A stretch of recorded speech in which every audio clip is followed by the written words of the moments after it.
All right, ladies and gentlemen, welcome to the final regular season stream of the winter 2026 Wisco Rocket League season. I am Andrew Jr., your fellow Wisco commentator. Pleased to be with you once again for some more regular season action.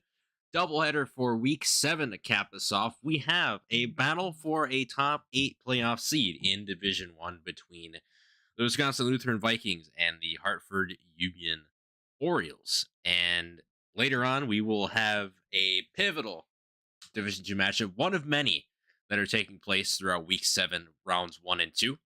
We will have Delavan-Darien versus Barron, a battle of the number 2 team in Division 2 and the number 4 team in Division 2. So without further ado, let's get into some quick notes for our first match of the day, which will be Wisconsin Lutheran versus Hartford Union. So starting roster for Wisconsin Lutheran: Vernon Forsaken, a junior Diamond 1. XY Pistro, a Diamond 1 junior, and Moxie, a freshman Platinum 2 player, newest addition to the roster. Winter 2025 stats for the Vikings: they went 8-5 overall, 24-17 game record. They finished 9th out of 21 teams in Division 2. In the Division 2 playoffs, they were the number 9 seed, but they lost to number 8 MSL Hawks. So not able to get a playoff win. They did get a playoff win in winter 2024, I do believe. So they have won a playoff game before. They would just like to get back to that spot this upcoming season. The top 16 finish last year. This season, 7-5, 22-18 game record. They're currently tied for 8th place in Division 1 with the other team that's on the right-hand side of this virtual notebook in the Hartford Union Orioles. So for week 1, they have wins against Kettle Moraine, or win against Kettle Moraine. They lost to Cedarburg Bulldogs. Week 2, a win versus Sheboygan South, 3-2, a gutsy win there. If you look at the box score, that's pretty impressive. Win versus Kimberly, and then week 3, sort of a dud for them. They lost to Whitefish Bay. No harm, no foul on that one. Whitefish Bay, a great team in their own right. Lost to Fox Valley on stream back in week 3, and Fox Valley sort of just took over offensively. Never let Wisconsin Lutheran really possess the rock at all. Week 4, they come back with a pair of wins: Bayport and Appleton East. Week 5, go 1-1. Win to Waukesha West and loss against Wausau West. Week 6, a big win against Whitnall, 3-1 at that time, and loss versus Madison West, 3-1 score as well. And on the right-hand side, we have the Hartford Union Orioles, Division 1 as well. Starting roster includes K9 Seahawks. Now, ladies and gentlemen, listen.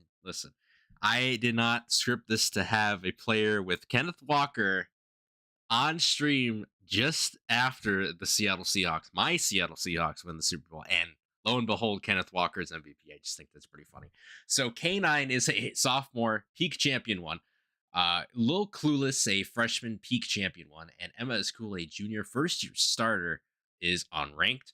Winter 2025 season stats. So this was Hartford Union's inaugural regular season. I went 10-4 overall, 33-14 game record. They finished 8 out of 24 teams in Division 1. They were the number 8 seed, and they beat number 9 Slinger Owls 3-2 to win a playoff game. They would eventually lose to number 1 Case Walden, which no harm, no foul with that one. So top 12 finish and also a playoff win in your inaugural season. Got to be a nice feel-good story for the Orioles. And this season, they are identical to Wisconsin Lutheran in terms of overall in-game record, currently tied 8th place in Division 1. They've lost to Fox Valley, Elkhorn, Madison West, Whitefish Bay, Waukesha West. Tough schedule to endure for sure, especially if you're a younger team and you don't really have as many experienced players as some of these other hard-hitting teams in Division 1 do. They have wins against Waukesha South, Kimberly, Port Washington, Appleton East, Kettle Moraine, and Racine Unified. And for roster moves on the side of Hartford Union, they lost their players Spatula and Nene, who they had last season going against Waukesha West in the week 4 makeup that we had, where Waukesha West dominated that series. They retained K9, who is sort of an outlier as a freshman, and Clueless is sort of that outlier as well. Their coach was explaining that to me via email. We'll get more into that later on. And they added Clueless and Emma for roster moves. Didn't mention this before, but roster moves for Wisconsin Lutheran, in case anybody was wondering. They did lose Billy Joe Baggins, who was their starter captain last season. He graduated. They retained Vernon Forsaken and Pistro, and they added Moxie as well as sort of that freshman addition to their roster. So that is all the notes I have. I'm going to go ahead and get the in-game lobby set up for both of these teams.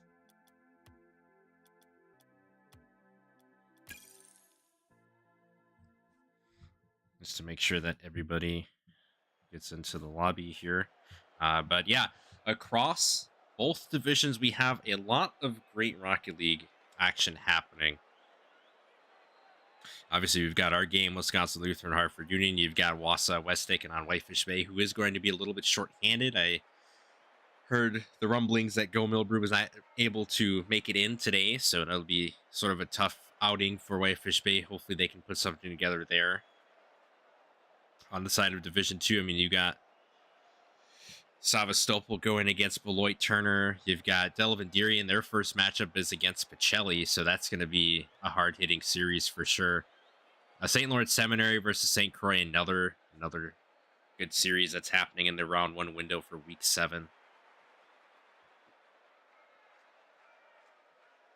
And for round 2, I'm just looking at this on my phone real quick before we get started. Wausau West, Fox Valley, another good one. Waukesha West and Madison West, another good one. And then for Division 2, we've got our match, Delavan-Darien versus Barron, with massive playoff implications with Toma and Little Wolf. You can throw that in the conversation as well. So a lot of good action happening around the league. Unfortunately, the bad thing about this is we can only cover one or at least 2 of these matches per week in the regular season. I wish we could cover them all and have some sort of like red zone style feed. I would love to have something like that, where it's just like NFL red zone style coverage of Wisco. That'd be amazing. I don't know. I don't know what I would do. I think I'd have a little bit too much fun with that, but I think I'd have the passion for it. But yeah, this should be a great series between both of these teams. Both these teams just fighting for that upper echelon playoff spot, sort of the middle of the pack spot. We'll go ahead and take a look at the standings while we wait for both of the teams to arrive. So thank you once again to Wi-Fi, who has been supplying us with such great intel through these past few weeks. I definitely appreciate him and his efforts in the league to not only be a contributor part to the Blue Dukes team, but also to our statistics and things like that. We really didn't have a statistician before, but Wi-Fi has kind of gotten into that place. I mean, we've got our executive director Mike Dolly doing the calculations behind the scenes as well. He will be revealing the playoff brackets. I believe he said this Friday around 6 p.m. Yep, so it'll be Friday night, 6 p.m. for the release of the playoff brackets for both Division 1 and Division 2. Reminder that the top 16 for both teams will qualify for the playoffs. So if you are within the upper echelon of teams already, it is safe to say that you are guaranteed a playoff spot. But now most of these teams are just going to be fighting for seeding. And as you look at, our matchups with Hartford Union and Wisconsin Lutheran, I mean, they're both pretty neck to neck here. Both technically tied for the number 8 spot. So we'll see definitively who gets that number 8 and who gets that number 9 spot. And then on the side for Division 2, you see Delavan-Darien right now at number 2, 11-1. They have 2 tough games coming at them with Pacelli and Barron later on today. And, that's going to be very telling to see where Delavan-Darien is going to fall in terms of playoff seeding. I mean, are they going to exit today with the number 2 seed, or are they going to fall down as much as maybe even the number 5 seed or something like that? Maybe the number 5, number 6, depending on what happens. You've got St. Croix and St. Lawrence Seminary playing. You've got, St. Croix with the head-to-head over Delavan-Darien. You've got Barron with the head-to-head over St. Croix. So, I mean, there's a lot to take in, and it's going to be exciting to really see. Sevastopol is another good team to watch as well, and Watoma. So I mean, one of these teams can really sneak up to that top 5 that we really don't expect. But it ultimately just comes down to the head-to-heads and what happens throughout week 7. And Martin Luther, obviously they're gonna do what they do and lock down this number 1 seed, defend it with pride. On the side of Division 1, I mean, we've got Cedarburg at 12-0 right now, with Whitefish Bay following 11-1 and Waukesha West 11-1. Waukesha West getting a big victory last week over Whitefish Bay, so that was definitely something needed for them. And Wausau West sitting at number 3 or number 4 right now. I think these are a little bit out of order here. think Madison West should be above. Yeah, Madison West should definitely be above Wausau West. So Madison West should be number 4. Wausau West at number 5, and Fox Valley at 6. So, I mean, again, like, these middle seeds to like the upper echelon seeds are definitely going to be wide open. It's very, very tightly contested. So this is going to be one of probably the greatest ends of a regular season we'll see in terms of like what's going to happen. But we'll take a look at everything once we're done with both the matches, obviously, and obviously, first of all, we get to the matches that will be scheduled. So it'll be Wisconsin Lutheran versus Hartford Union to kick us off here with the festivities.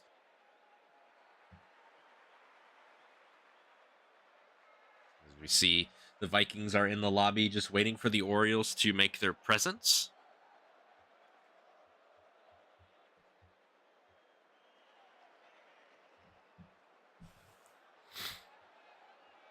On the side of the Hartford Union Orioles, Coach Sellinger was kind enough to give me some intel regarding their team. So K9 is their only returning player from last year's Rocket League season. He was considered an outlier because typically freshmen do not meet the requirements to join our esports club. However, he is a sophomore, and Clueless is following in K9's footsteps, sort of the same way of just having those eligibility, requirements to join as a freshman. Doesn't seem like that's really too common to happen. So it's a good thing that Hartford Union's getting some students in there that qualify during their freshman year, because again, like if you get these kids as freshmen, you can build up the teamwork and synergy for years to come. So that's definitely something to look out for. And Emma as well, is first female Rocket League player to join the club, which is awesome to hear. Get sort of that co-ed sport energy going, and that's great. I encourage these high schools to bask in making this sort of a co-ed esport.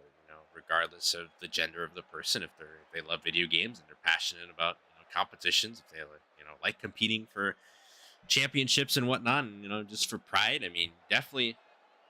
Give them a shot for sure.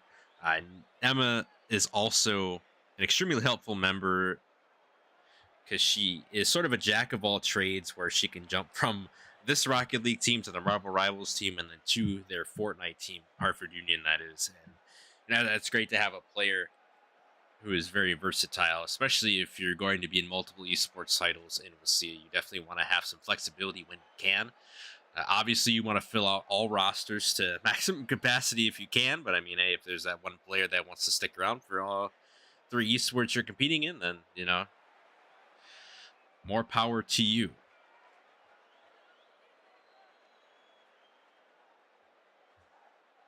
Later on, we'll get into notes about Delavan-Darien and Barron, as well as, both of those schools are sort of the newer schools to ASEA, except for the side of Barron.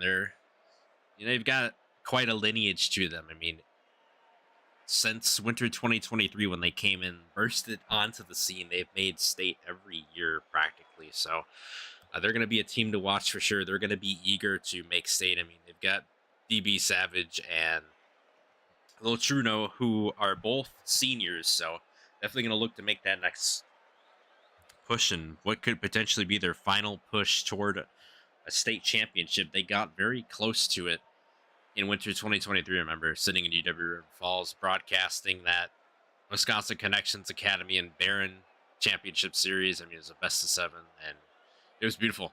It was very beautiful. So definitely one of the best games I've broadcasted in my career for sure, in terms of just the story of Barron just coming out of nowhere, and Zevi Hex and Wisconsin Connections Academy finally getting their championship.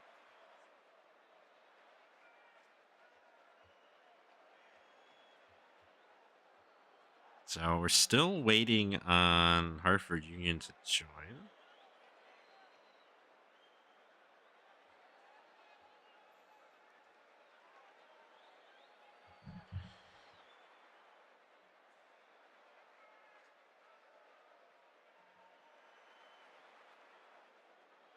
Not sure if there's any tech issues or whatnot, but Wisconsin Lutheran still the only team in the lobby.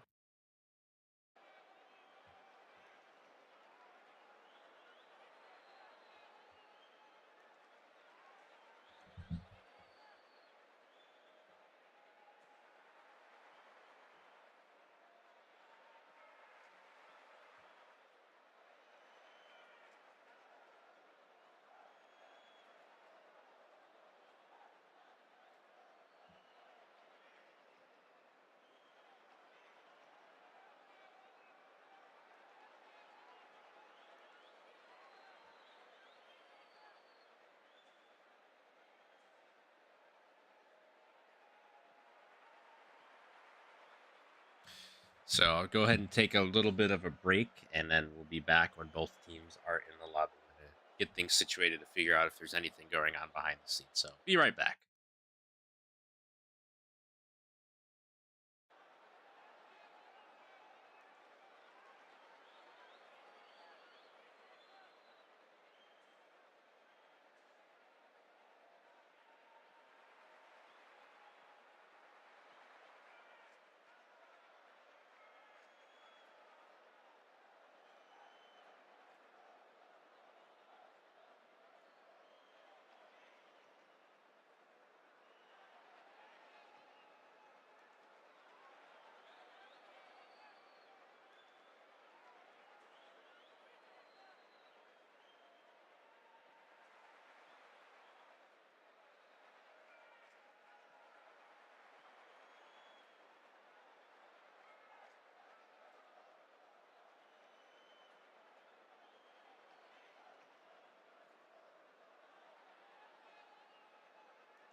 Okay, so it seems as though that Hartford Union might still be practicing.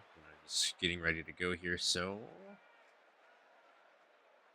guess what I could do is sort of preview our other match that will be taking place today, which will be Delavan-Darien versus Barron. I'll just go ahead and put these notes up as we wait for Hartford Union to join. So for Delavan-Darien versus Barron, obviously both teams in Division 2.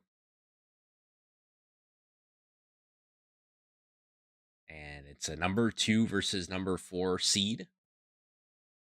As Delavan-Darien is currently ranked 2nd, as we saw in the standings. The Barron Golden Gamers ranked 4th.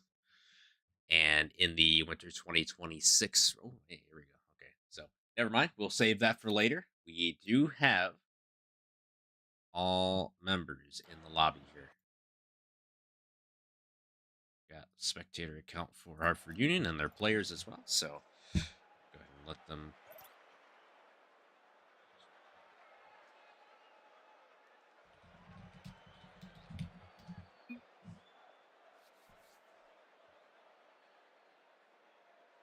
have them join their respective sides as we get ready for this best of 5 series.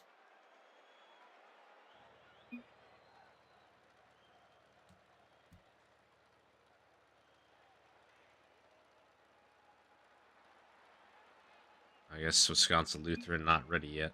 Okay, they're good. All right.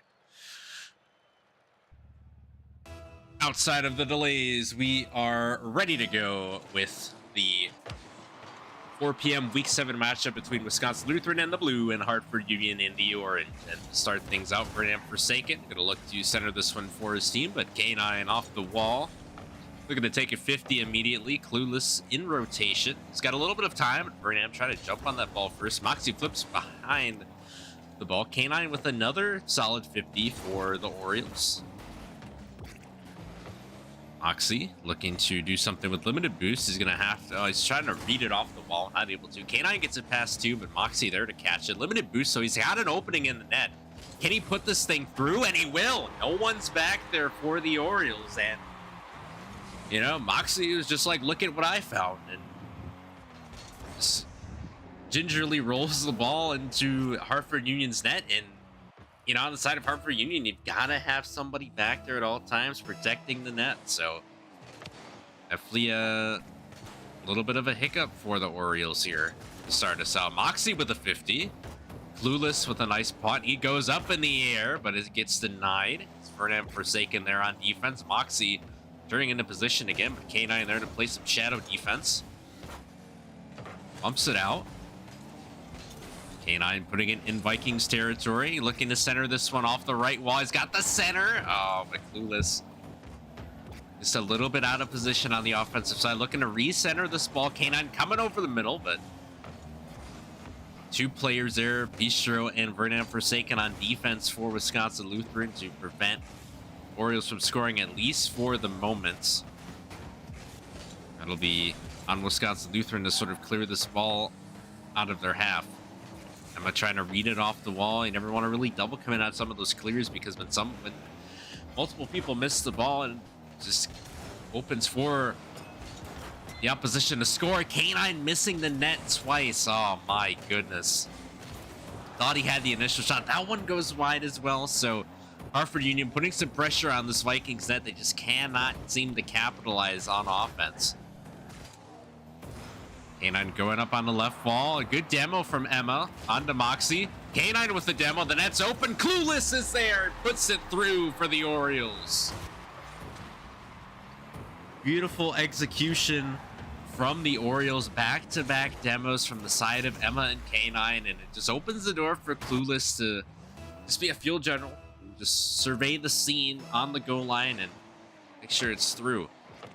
That's a favorable kickoff. K9 tried to flick it over Vernon, but Vernon, great heads-up play to save that one. Bistro looking to do something. Moxie gets demoed again, so not able to really, control his sticks, if you will, by virtue of these demos. Moxie, though, finds an opening, looking to put it in again, and he does for the Vikings.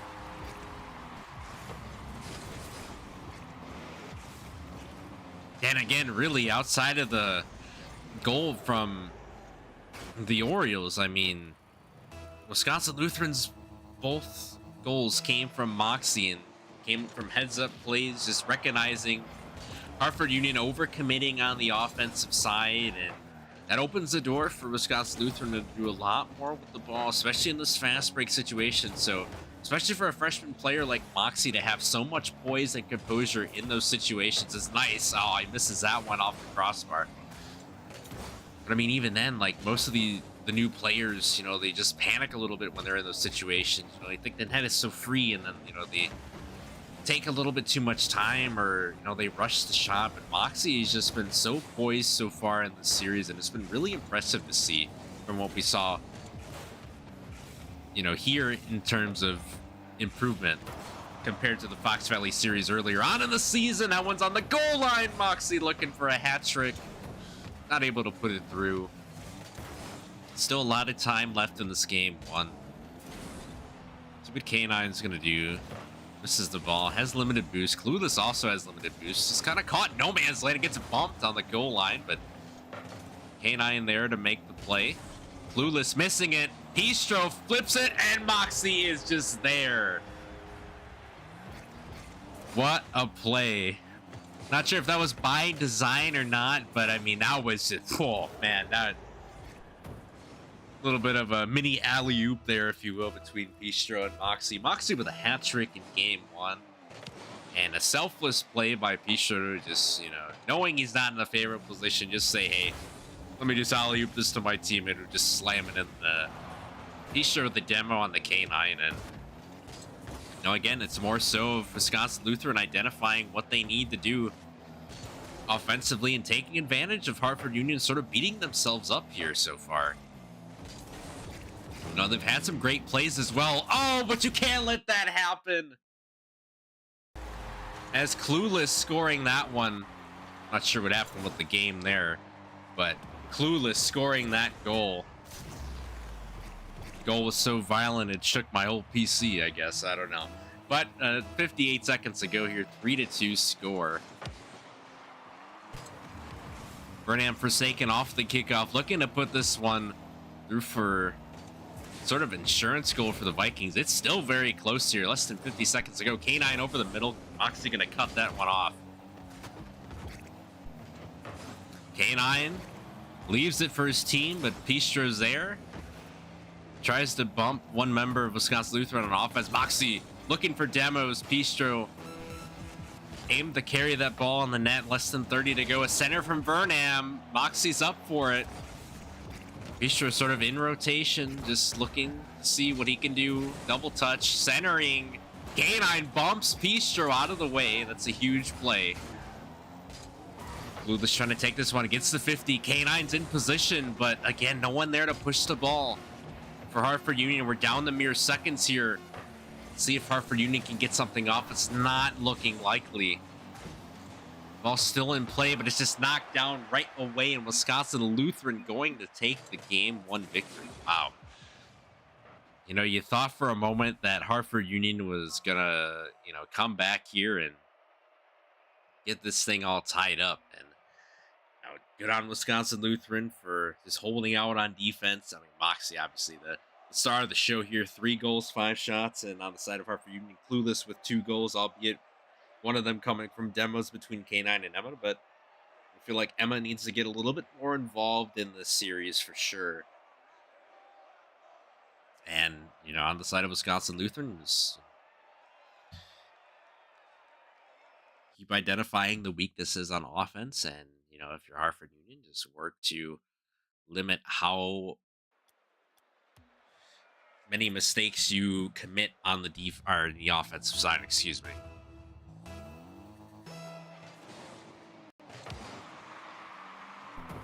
There we go. We are set for game 2.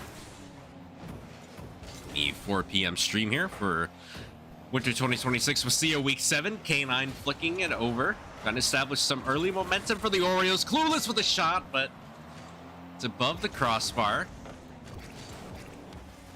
Moxie able to gingerly take care of the ball here. Clueless gets demo. That opens up a window of opportunity for Wisconsin Lutheran to give themselves a little bit of breathing room here. K9, a good 50. Clueless pops it up again. Bumps Moxie out of the play, but Pistro, excellent clear. Bernam Forsaken pops that one up. Pistro looking to create a little bit of a distraction act. K9 puts it in Oriole territory. Clueless looking to center this one. Gets the center off. K9 there, but no one's back again. And Moxie with the defensive rebound. Wow. Unbelievable. I mean, you know, it's one thing to worry about the guy that's coming in front of you with the ball trying to score, but when you can dissect what the defensive plan is for Hartford Union and you know no one's back there and they all triple commit on offense, I mean, you are just a stellar Rocket League player. I mean, it's just simple. Just simple brain power going into this for Wisconsin Lutheran. Moxie is just running with a 200 IQ play here. Could probably solve any Rubik's Cube you put in front of him at this point. He is just being so masterful at taking control of the series. Emma with the demo on the Vernon Forsaken. A center from Pistro. Moxie tried to put that one through, but Clueless takes a head-on 50. Again, another center, and Wisconsin Lutheran starting to with some good shots here. But again, you know, for both of these teams, sometimes they get a little bit aggressive on offense, a little bit too aggressive, and all 3 players go up at one time, and you know, you say who's going to guard the net if somebody gets a fast break on it. Emma with the demo on the Vernam Forsaken. K9, oh, I can't save that one. It's Moxie again. All 5 goals so far in the series have come from Moxie. I mean, look at that shot. Unbelievable. K9 unable to make the adjustment. It would have been a difficult adjustment to make for sure, but Wisconsin Lutheran 2-0 lead here. And they are playing like a well-oiled machine right now. Fox Valley, one of the better teams in the league, but I mean, Wisconsin Lutheran, you can see the growth in this team for sure. K9 flicks it over one. It's not through though. Oh, and Clueless still gets it in. I think it was a little bit of help from Wisconsin Lutheran. So check the replay here, but a good flick from K9. A good pass out to Clueless. Just great awareness to be there. Takes the 50. Kind of skims it off of Vernam's card. And so 1 goal game with 2:41 to go in game 2. So not over yet. if you're Wisconsin Lutheran, just keep piling on the pressure. Shot goes wide for Moxie. One nearly through, but Clueless with the save. Be sure with the 50. Moxie going up immediately. Oh my goodness. He just, oh man. Oh man, just cue up the Venom and Spider-Man basketball image. Oh my goodness. Insane dunk from Moxie. Definitely showing off for sure. The freshman out of Wisconsin Lutheran doing some great things. And, you know, it's only the beginning for him in his Rocket League career. A demo from K9 on the Bistro.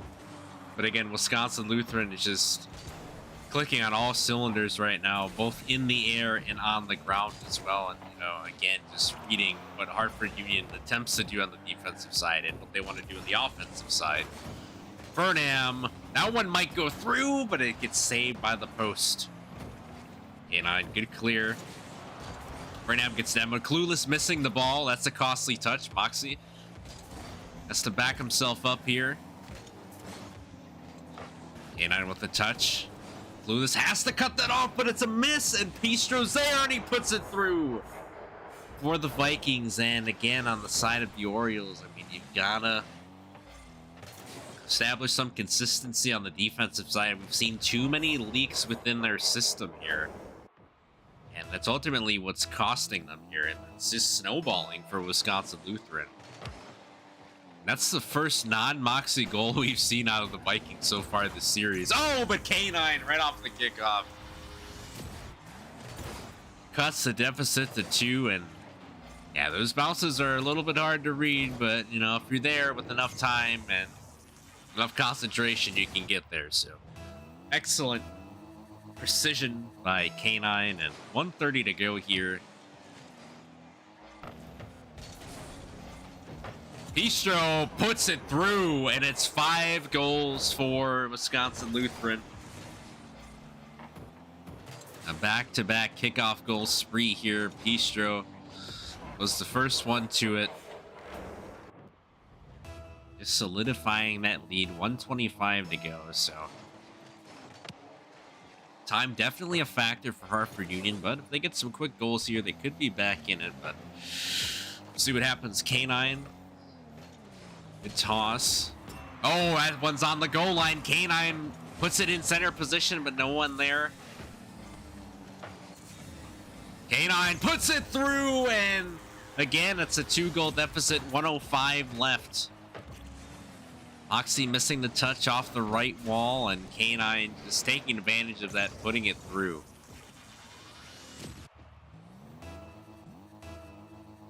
So, 1:05 to go. Kickoff going in favor of Hartford Union again. Can K9 read this bounce? He does. Oh no, and it's an own goal for Wisconsin Lutheran. What is happening right now? Oh, I thought maybe someone was going to be able to save that, but... oh, okay. I see. Clueless came in at the end. I thought that was more of an own goal, but I mean, again, you know, you don't really want to carry the ball in front of the net like that because you don't know what's going to happen here.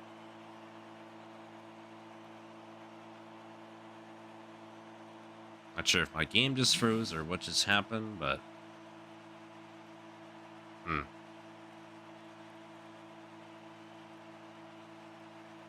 Interesting.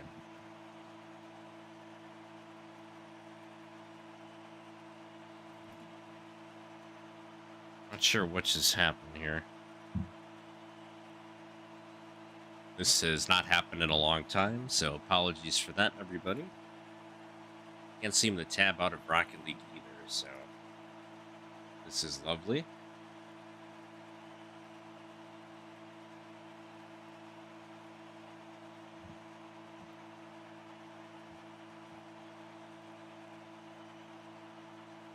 And I'll tab out of Rocket League though.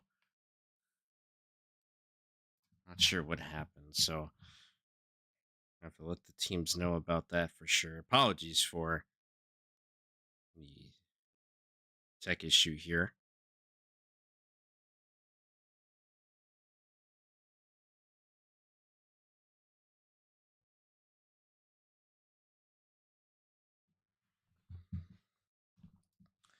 Um,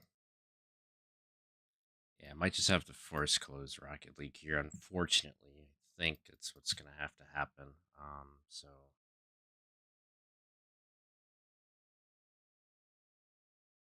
yeah, let me just do that real quick. Once again, apologies for the issue here. Usually this doesn't happen, but I'm not sure what's going on today. So I'm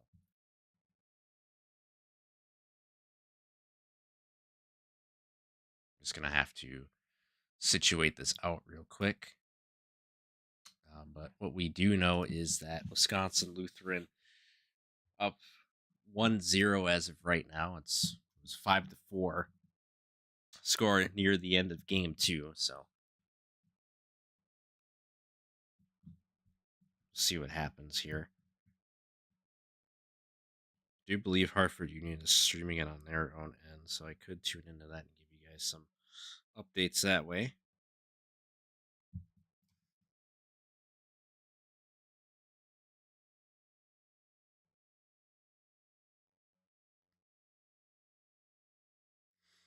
This is not the ideal situation for sure.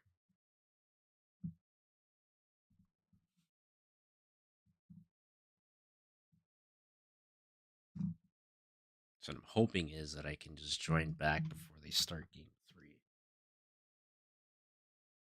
3. Okay, so Mike has said that Hartford came back to win 6-5 in game 2. Wow. Okay. So we can at least update the barrel as is. So we did not get to capture that on stream, unfortunately. I'm going to go ahead and do some things on the back end real quick. Try to see what's maybe causing this to happen.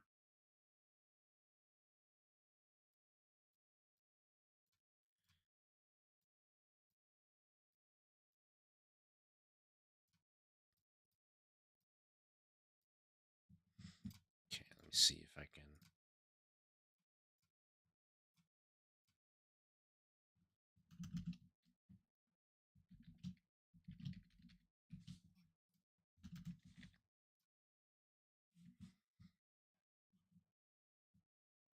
See if we can jump back in here to this game.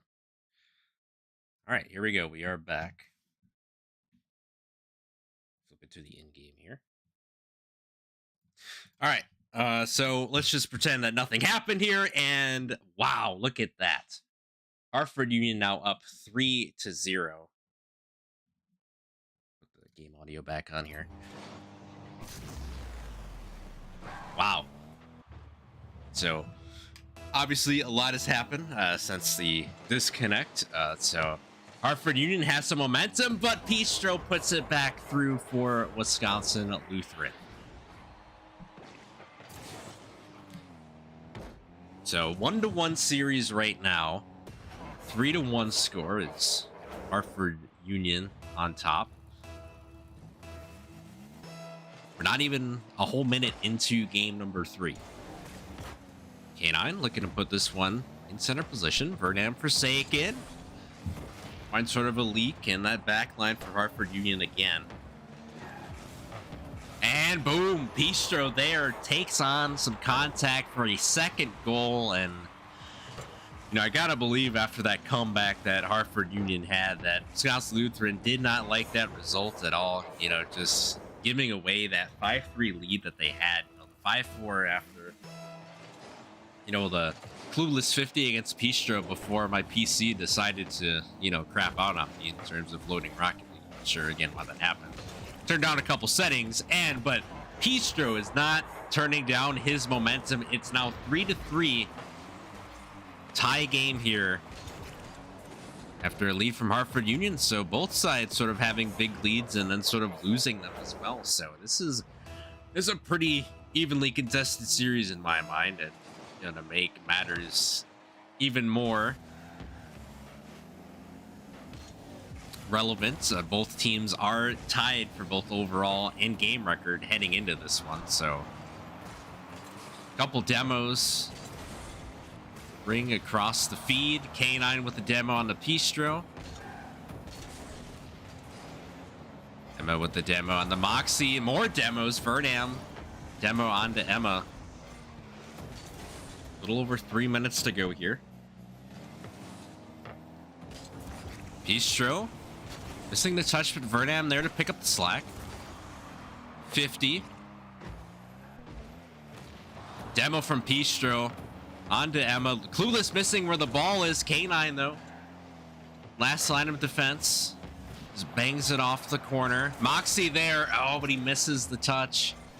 Sort of rushed that a little bit. There's only one back for Hartford Union, at least for right now. Two more come back there. That's Pistro and Moxie. And what we're seeing here out of Wisconsin Lutheran, they are cleaner in their rotations. That is, you know, really the main difference between these two teams. But I mean, Hartford Union can sporadically come back in an instant, apparently. You know, led by K9. K9 is such a resourceful player in his own right, so he's going to do everything he can to make sure his team is in a winning situation. Emma takes part of that 50. K9 trying to set up something, and now things are starting to simmer down just a little bit, but they got to watch the net. Pistro, that one off the left post, nearly in to give Wisconsin Lutheran a lead for the first time in game 3. Pistro pops it up on the backboard. Hits it away. Vernam missing the touch. Emma with the demo on the Moxie. That one's popped up. K9 soaring the skies. Vernam with the demo on the Clueless. And both of these teams are just demoing each other back and forth. My goodness. It is a bloodbath out there. K9 with a punt. That's saved by Pistro. Clueless doesn't locate where the ball is. It's centered on the goal line, but K9 there for the save. Looking to get it past Moxie. Not able to. 50. Moxie gets the better of that. Vernam with the demo on the Clueless. Pistro going up in the air. Oh my goodness. Oh, I thought we were going to see maybe a double tap for a goal. I mean, Pistro still hit the double, but thought it was going to be more toward the net. A little over a minute to go. Moxie, the double touch too. Just to put some added pressure onto Hartford Union. Just crack open the defense. Oh, what was that? That was almost a goal for Bernam Forsaken. It's a center opportunity. Clueless just stalling, but how long can you stall against this Wisconsin Lutheran offense? Pistro thought maybe somebody was going to push up for a pass. Clueless trying to put it in center position. 30 seconds to go here. Two cars knocking into each other. Pass it off to Emma. Oh no, Emma accidentally bumps K9. Mere seconds to go here in game 3. K9 takes the boost, does not locate the ball. Clueless, a good pinch. Pistro, the center. Vernam and Moxie kind of caught up in the corner, not able to strike at the goal.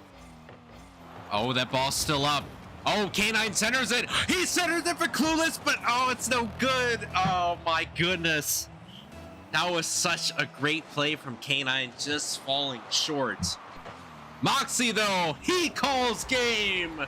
And it's a game 3 victory for Wisconsin Lutheran. Unbelievable turn of events. Wow. I mean, this series has everything. It's got back-to-back demos. It's got goals on both sides. It's got tech issues that happen sporadically. I mean, what wouldn't you love about this series? I have no idea who's going to pull ahead. It's anybody's series right now. Pistro, 3 goals, 6 shots. Wow. Unbelievable. So we'll get into game 4. Wisconsin Lutheran up 2-1 in their minds. They are thinking they should already be done with the series, but not so fast, as Hartford Union came back in game 2 from a 5-3 deficit to win 6-5. Clueless looking to set something up for Hartford Union early. Not able to. Moxie hits that ball twice. Oh my goodness. Clueless and Bernam Forsaken getting simultaneous demos there. Both teams know what they want to do. Clueless looking for a double, but he sets it up for K9 anyway, and it's a goal for the Orioles.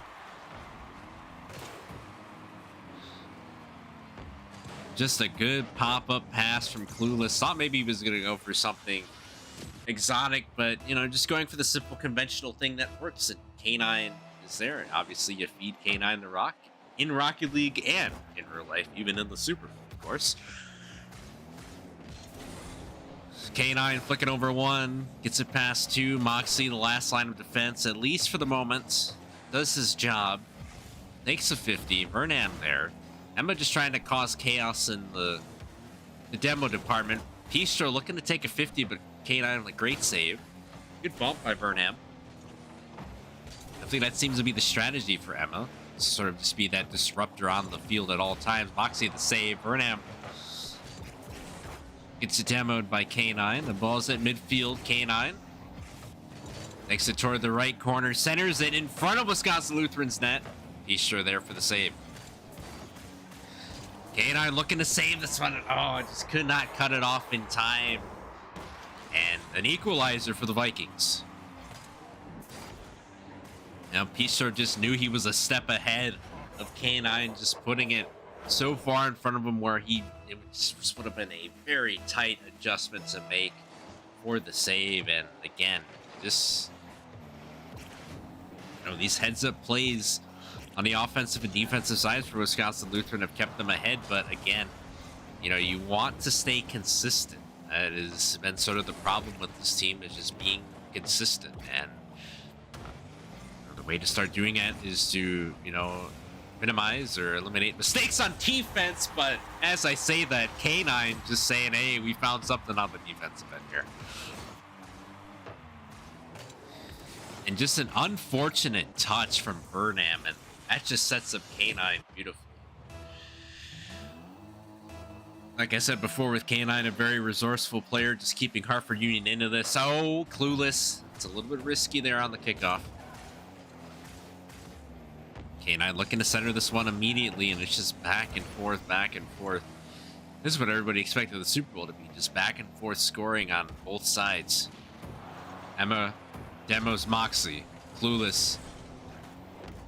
Looking to center that one. K9 in position over the middle, but he misses. And Vernam both trying to go for the ball. They both whiff on it. 50. Vernam hits that. Moxie's there in position. Tries to set up something, but Wisconsin Lutheran gonna have to rotate back on defense. A good clear out from Vernam. Pistro caught in no man's land. He's gonna have to rotate back. It's Moxie's turn at the ball. Clueless takes over possession. Pistro missing it. It's centered. K9's there again for the Orioles. Unbelievable. And Emma is just being such a brute force in terms of bumping and, just demoing Wisconsin Lutheran, and Vernam just flushed out of that play as well. Definitely a multi-layered strategy we're seeing from Hartford. I don't remember seeing, one team have one player just a designated role of being an absolute bruiser in terms of offensive efficiency. Like, this is impressive to see out of the Orioles and Emma for sure. Clueless with a punt that might be centered beautifully for K9 to score, but it's off of the crossbar. Emma demos Vernam. I don't know how many times Vernam and crew have been demoed so far, but it's got to be a lot of demos for sure. There you go. Another one right there. On cue. K9 looking to put this one through. Not able to do it.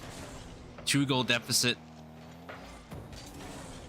About 140 to go here. It might be 3, and it is. K9, another goal, and it's his 4th one in game 4. I mean, he's just taken over everything here. It's rocking the forest green fennec as well.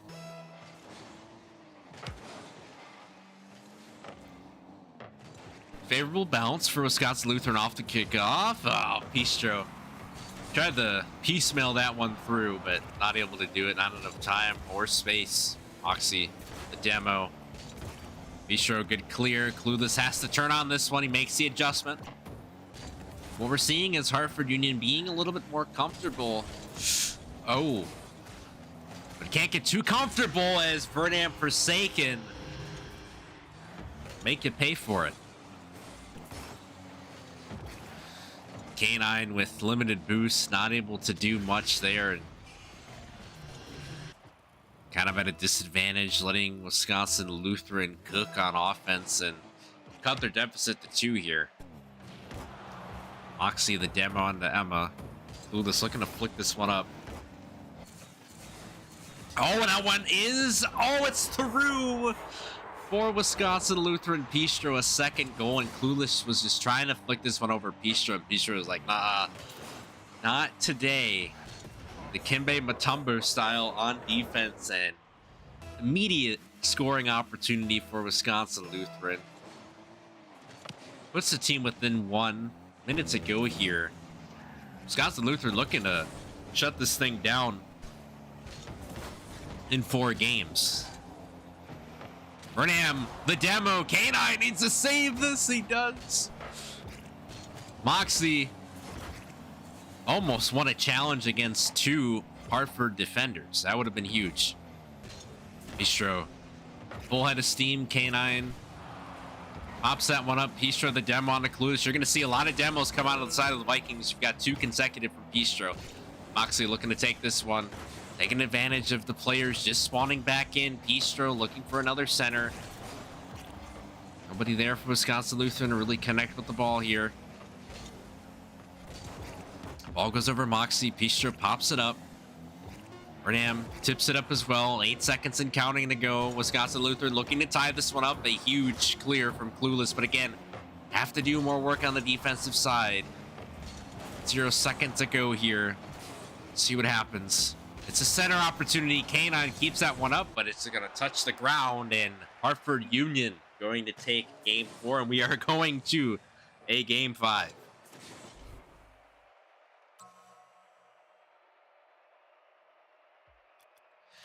Unbelievable series so far. And I mean, we'll see who gets the upper hand here. I mean, even if you have a lead early on, it's not particularly safe. So it's going to come down to what team, you know, scores last, pretty much, I think, is what's going to happen here. I think we're in for a thrilling conclusion to our first match of Week 7's Winter 26. We'll see a Rocket League doubleheader here, as we'll have Delavan-Darien and Barron on deck shortly after the conclusion of this series. Definitely stay tuned to watch that one as well.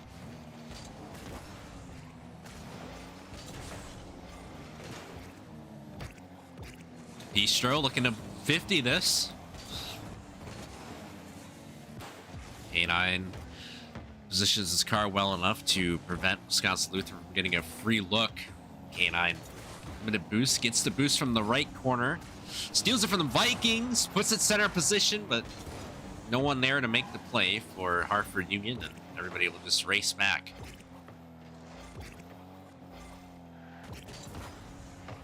See what Moxie can do, looking to maybe center this one. Pistro hits it backwards. Burnham's in the vicinity. Knows he has to hit this ball before Clueless can even get a chance at it. Looked for a demo as well. Can't get too comfortable with these demos. No one's back for Hartford Union, but Clueless making the adjustment. A one center position. Now traveling toward the Vikings half. Moxie gonna jump for this one. It might go through, and it is gonna go through for the Vikings. I mean, Moxie's just been all over the place the entire series, and in one of the biggest moments possible, just coming up clutch. Still 3:40 to go, so a lot of time remaining in this game 5, but I mean, you know. Oh, wow, the kickoff. K9 responding within 4 seconds. And I mean, it's sophomore versus freshman now. K9 and Moxie just both going at it on a random Tuesday in February. You gotta love it.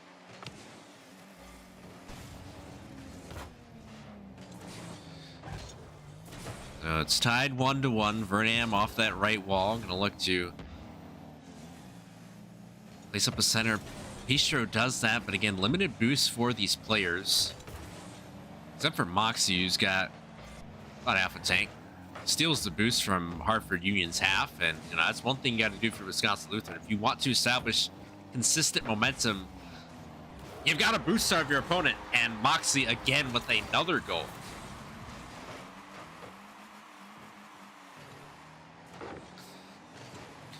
And again, it just feels like Hartford Union is just being a little bit too conservative on the defensive side. And you're not really respecting the player that Moxie is. You're not challenging him a little bit more, just diminishing how much space he has in front of him. I mean, you've got to be on this guy at all times.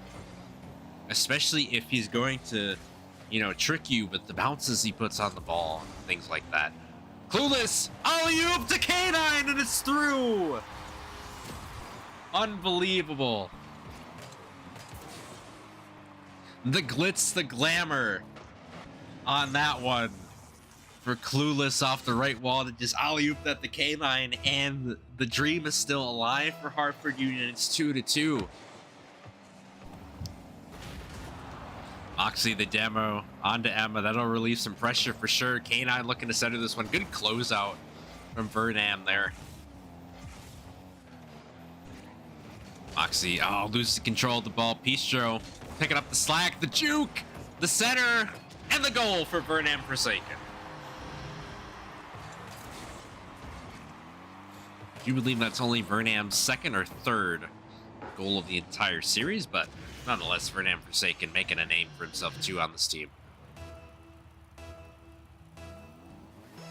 All three players have just been so excellent.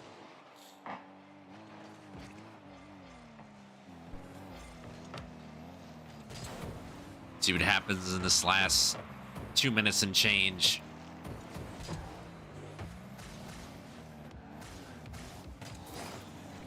K9 looking to drive it through. Unable to do so. A little over 2 minutes to go here. Wisconsin Lutheran, they would love to build on a lead here, but again, if you build on a lead, you have to keep it. So far, game 5, it's been pretty neck and neck between both these teams, and like I said, it's going to be determined by what team scores last here. K9 with the save. Moxie, that one goes off backboard. That's not a good situation to have happen. Luckily, Clueless missing that ball. And for the Vikings, you're gracious for that, but it's centered again. Luckily, Clueless had the retreat for some boost. Oh, Clueless. Oh, not able to get the 50. Emma leaving it to K9. Putting it in center position. It's still on the goal line. K9 somehow finds a way to put it through again. Just a master magician. If I have to throw out another Seahawks player that K9 reminds me of, it's Russell Wilson, baby. The way he's just moving around the field, just making things happen. I mean, it's just a scramble drill. Anytime that ball's in the goal line, you have a player like K9 who's able to just come back into play at all times. 3-3 here. A little over a minute to go. Moxie the demo. Vernon goes up. Oh, it's above the crossbar. Got a little too confident with that one. Bistro gets bumped. Huge play from K9. Huge play from Emma as well. Just disrupting all of the communication between Wisconsin Lutheran here. K9 flicks it over one. You can tell how badly he wants to win this series for his team. Clueless with the 50. The demo from Emma. 30 seconds and counting here in game 5. A 50 from K9. Vernon trying to go off the ball. He's going to have to find some boost. Emma takes the boost. Leaves the ball. Just trying to fake out the Wisconsin Lutheran defense. K9 with the save. Thought that was going to leak through. Vernon with the center. Pistro's up. Oh, no. The miss. Moxie's there. Puts it through for the Vikings. Wow.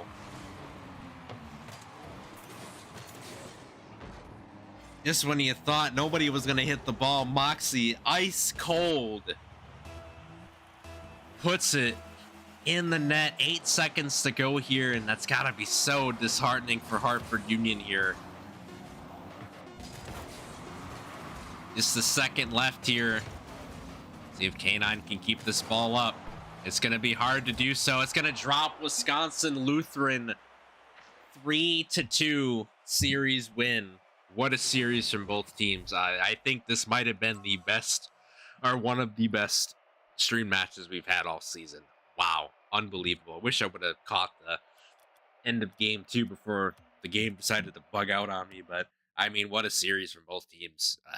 That could have been anybody's series. And Wisconsin Lutheran will officially lock themselves into a top 8 playoff seed. We'll see where Hartford Union fares later on. But yeah, we'll just have to see at the end of it. But Wisconsin Lutheran, a good chance to get a top 8 seed after defeating Hartford Union to sort of break that tiebreaker that we had before. So I will go ahead and get things set up for our next series, and I will be right back.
All right.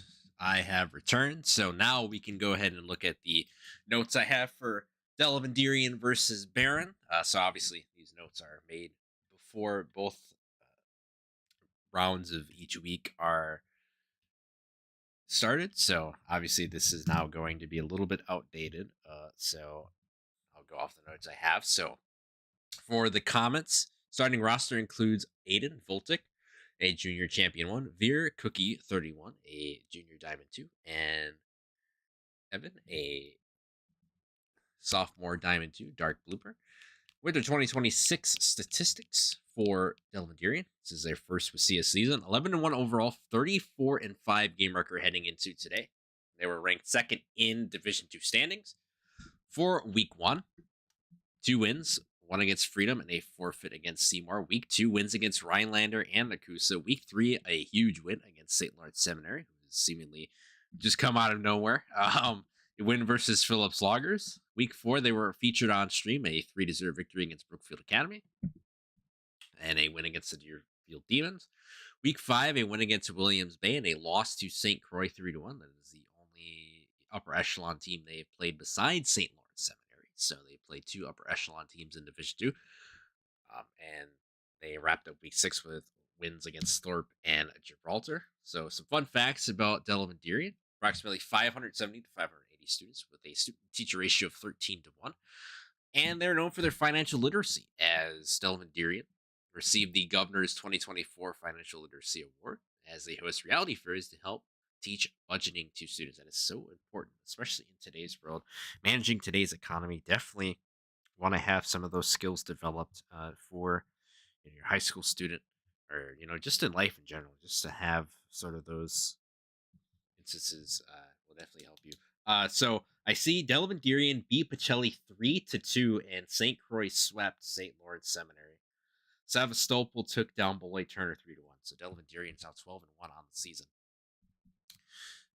And Coach Bisk of Delavan-Darien told me before that during the winter season, they've got teams competing in Fortnite, Rocket League, and Rivals. They've been doing really well, and the school secured a dedicated room for their esports competitions, which obviously by now they're in. And it's just nice to hear for an up-and-coming esports program like Delavan-Darien to have some things like that. For the Barron Golden Gamers, I've been waiting to stream Barron for a while, so it is now their time to shine. Division 2 roster consists of DB, Savage Boys, Little Truno, and Fire Dragon. DB, Savage, and Truno are both seniors. Savage is a Grand Champ 1. Truno is a Champion 3. Fire Dragon a Champion 1. Winter 2025, this team went 13-1 overall, 39-8 game record. They finished 3rd out of 23 teams in Division 3. In the Division 3 playoffs, they were the number 3 seed. They got wins against number 14 Gillette, number 6 Brookfield, lost to number 2 Deerfield in the semifinal, and a victory in the 3rd place game against number 4 Williams Bay to finish 3rd in the Winter 2025 Division playoffs. So this team has been pretty consistently solid when it comes to qualifying for the playoffs and also making deep playoff runs. And they want to do it again here in Winter 2026, but they have to get through Delavan-Darien here in what is going to be an important series for sure. So heading into today, the Golden Gamers 10-2 overall, 32-7 game record. They were ranked 3rd in Division 2 standings. Week 1, a pair of wins against Rhinelander and Watoma, so 2 scrappy teams in their own right. Week 2, a forfeit win against Stanley Boyd, a win against the Gibraltar Vikings, who started out hot and sort of just simmered as the season has gone on. Week 3, a pair of wins against St. Croix and Little Wolf, again, just legitimizing their case as one of the better teams in Division 2. Week 4, win against Thorpe, a loss against Pacelli. Week 5, a win against Beloit Turner, a loss against Martin Luther. And then Week 6, wins against Sevastopol and Freedom. Winter 2026 roster moves, they lost Diamond Creeper, their senior from last year. They retained DB Savage, Truno, and Fire Dragon. So basically the core of this team is still here, but it is going to be hard to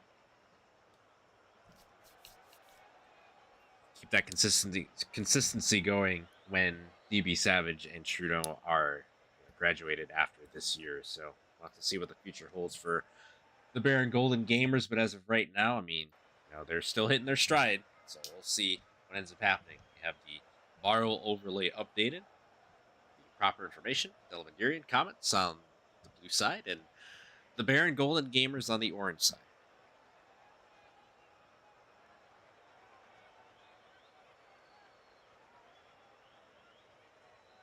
So Delavan-Darien has made their way into the lobby, just waiting on Barron to join.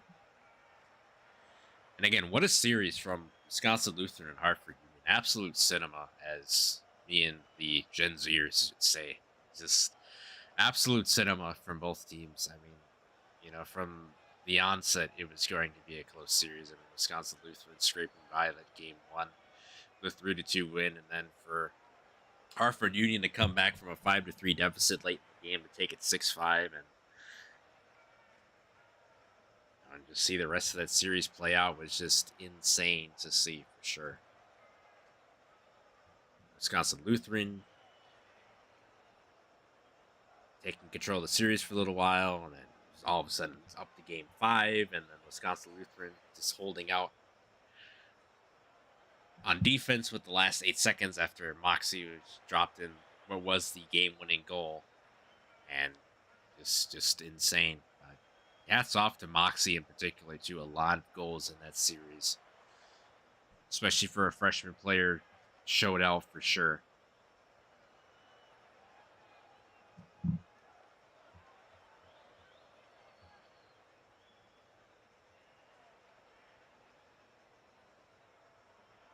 And for those wondering, Barron's first game for today was Nakusa. That was a forfeit win netted to the Golden Gamers. So they are actually 11-2 technically on the season now.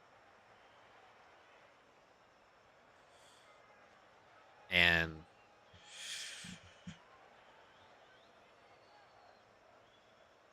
for Barron, Coach Nelson gave me some things to mention on stream as well. So he told me, and I quote, "We returned nearly everyone from last season's roster with the exception of Diamond Creeper, whose schedule didn't allow him to compete this year." So definitely a bummer for sure. I thought he was a senior, but I guess not. So definitely a bummer for sure.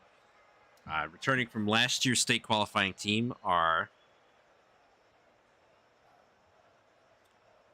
Trudeau and DB Savage, with the addition of Fire Dragon. And last season, both players split time on varsity.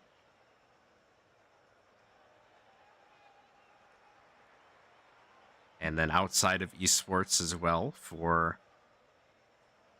Bryce, aka Savage. He is a basketball player, and yeah. Then last season marked Barron's third trip to the Wasilla State Championship Tournament. It was a great experience for everyone involved, especially our younger players who got a first-hand look at what makes state such a special event.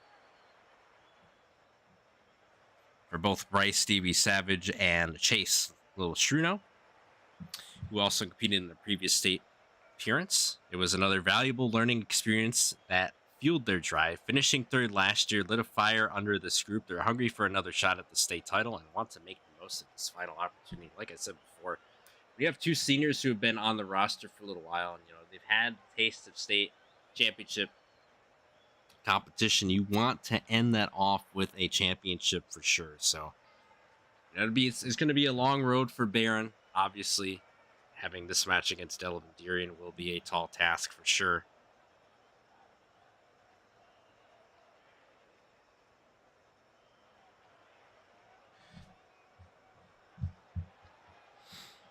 And continuing on Coach Nelson's notes, we've continued to improve each week and currently sit at 10-2, obviously before the Nakusa forfeit. Our 2 losses came in tough, highly competitive matches against Martin Luther and Pacelli. Both games could have gone either way, with just a couple of bounces of the ball changing the outcomes of both games. As we head into the playoffs, the team is locked in, working hard, focused on peaking at the right time. Very strong postseason push.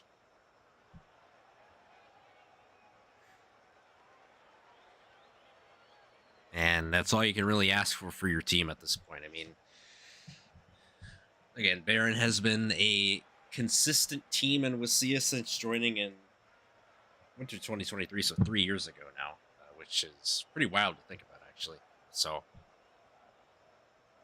if you're looking to get a championship to sort of wrap a bow on this era of Barron Rocket League that started 3 years ago.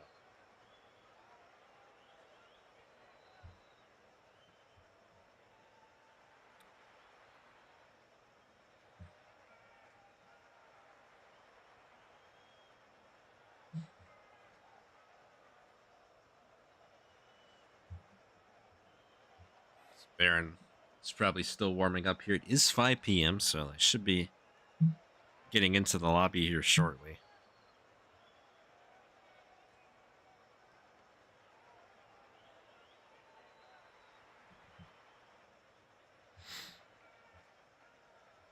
Again, just to sort of break down that ending to the Wisconsin Lutheran and Hartford Union series. I mean, game was tied 3-3. Game 5 energy. Someone needed to make the play, and it was going to come down to, again, who was going to get the ball last, and it ended up being Wisconsin Lutheran.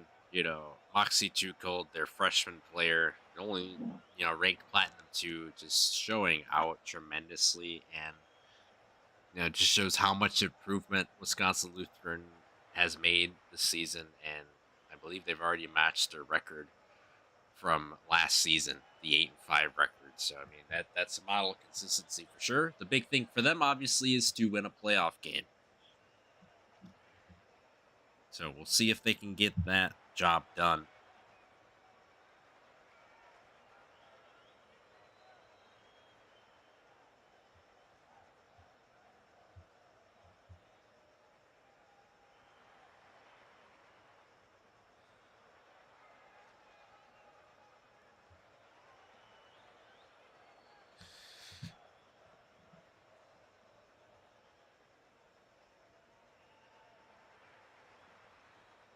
Okay, so it seems that DB Savage Boys is getting logged in. So a couple more minutes before we get started with our main event, the last regular season streamed match for the Winter 2026 Sea season. Can't believe that this season has flown by so fast. But obviously, very grateful to still be here in this position, broadcasting Sea Rocket League. I mean, it's basically part of my personality at this point. Albeit a part of my portfolio for sure. This is where I started, so always happy and willing to be here and covering Rocket League in such a way that just makes everybody around the state of Wisconsin thrilled. Whether they receive my email when they're picked for match of the week, or just have parents of the students watching the streams, or having the students that aren't playing watching the streams, and sort of just having that sort of that aspect of like, oh my god, this is real, like we're actually on stream. This is such a priority for me on these streams, and I'm so glad that I can tell all these stories and just be a good model of consistency for esports broadcasting within the state of Wisconsin.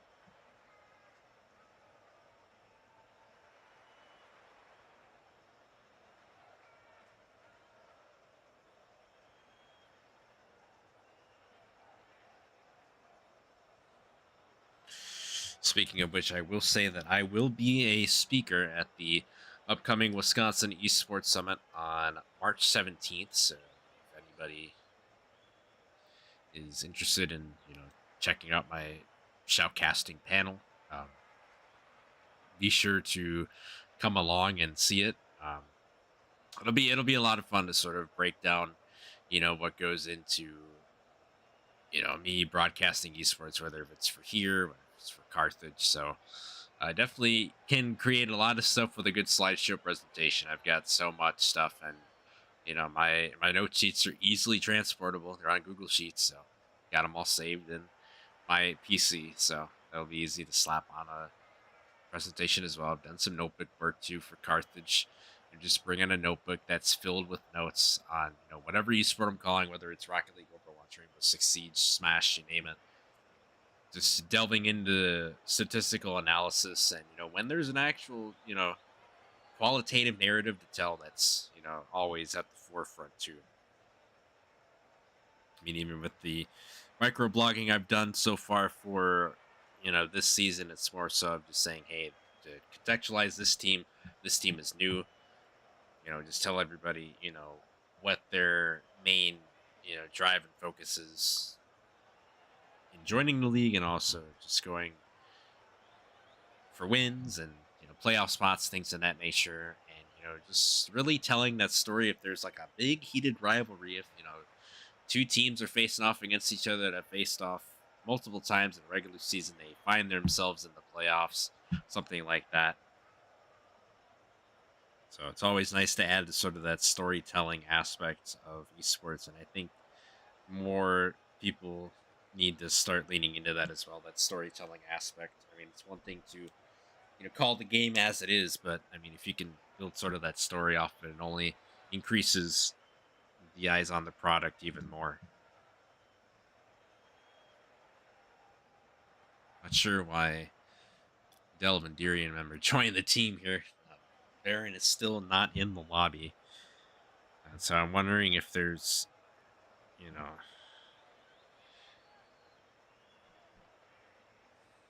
there's a delay in sort of like their practice time or what have you, but you know, we'll wait it out. It'll be worth the wait for sure. Just adds to the drama of seeing what shapes up with these Division 1 and Division 2 standings.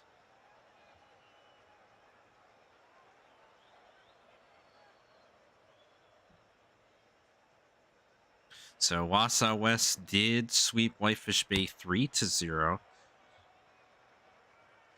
So that is one to monitor as well. Again, Whitefish Bay shorthanded. Go Milbrew not able to make it into the game. I believe he had an illness, so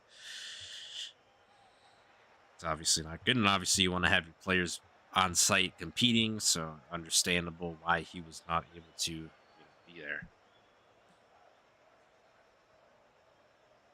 So far for some in-progress matches, Waukesha West currently leading 2-1 against Madison West. Wausau West with a 3-0 victory against Fox Valley. Chile up 2-0 against Rhinelander. Watoma sweeping Little Wolf 3-0. Yeah, so really this will be one of the final matches to determine how this playoff bracket will turn out.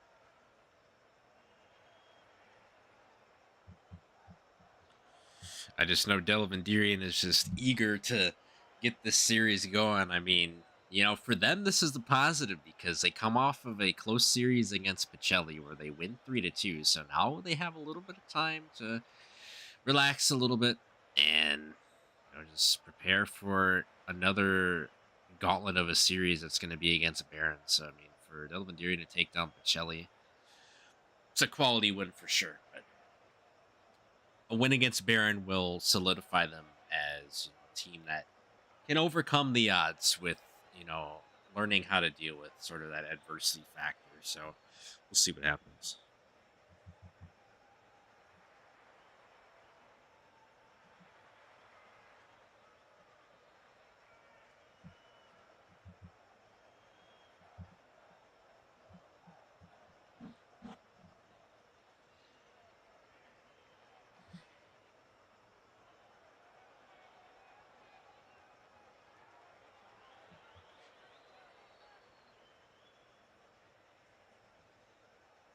Just inquiring to a Barron assistant coach to see if everything's all good.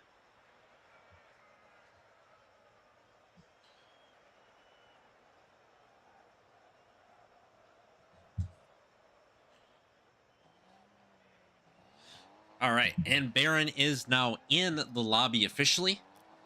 So we'll go ahead and get things started here for our final match of the Winter 2026 Wisco regular season. It is Delavan-Darien Comets in the blue and the Barron Golden Gamers in the orange. As kickoff going in favor of Barron to start things out here. Fire Dragon looking to put it above the crossbar.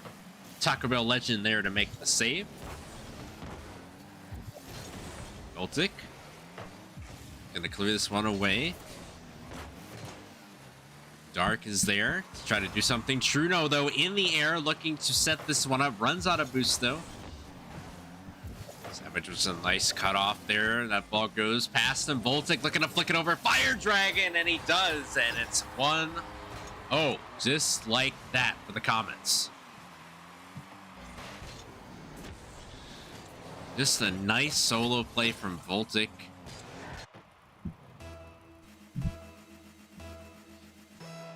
.429 to go after a great opening goal for Delavan-Darien.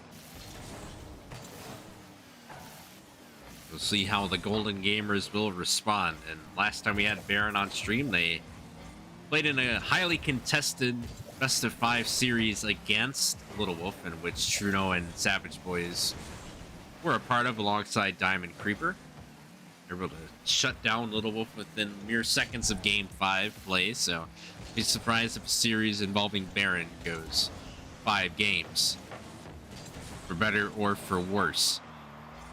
DB Savage trying to punt that one out. Truno there. Get Fire Dragon a shot at it. Oh, back-to-back shots off the wall, and Truno there to make the play. Truno to Fire Dragon, back to Truno for a goal, and that is the equalizer that the Golden Gamers needed. 3:44 to play in Game 1.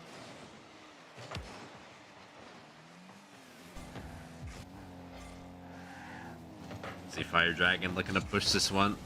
Immediately following the kickoff, Dark Looper going up now. Unable to make full contact. Voltic gets shielded off by Truno. Dark Looper. Right to center that one. Taco Bell Legend coming through looking to do something as well. DB Savage.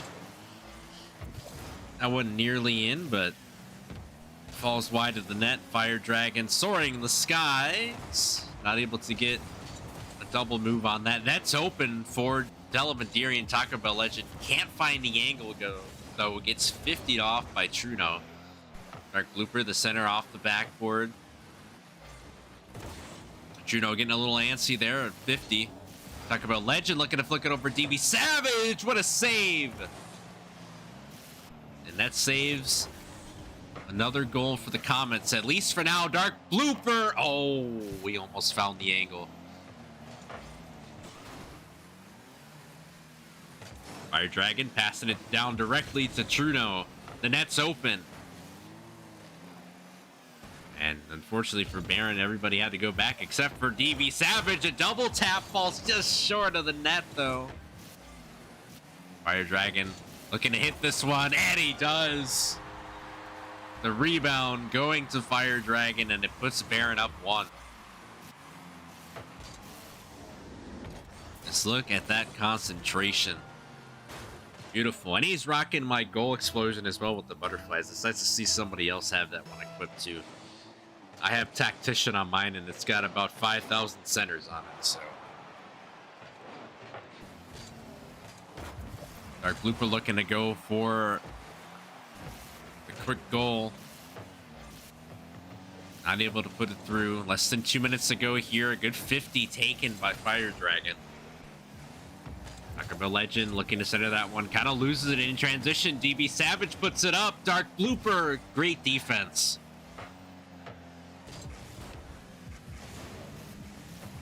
Had to get up a little higher than usual to just bang it off of the backboard to prevent Barron from getting a streamlined goal there. Voltic flicks it up. DB with the slight advantage there. Fire Dragon just gets bumped.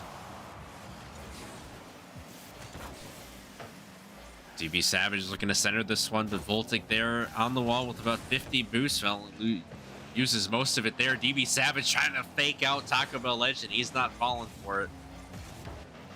Maybe if you give him a chicken cantina bowl, he'll fall for it. Less than a minute to go here.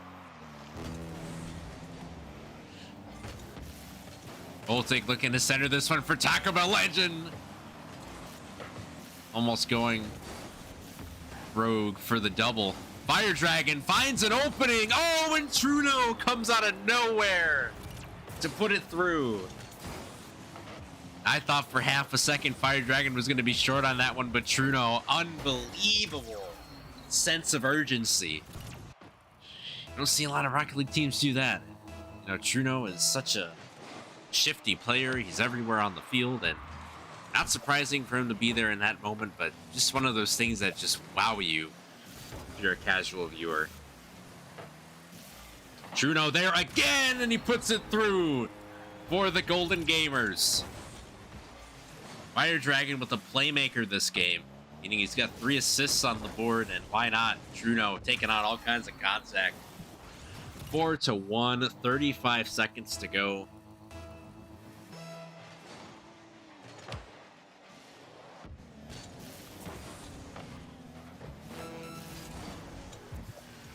Less than 30 seconds to go.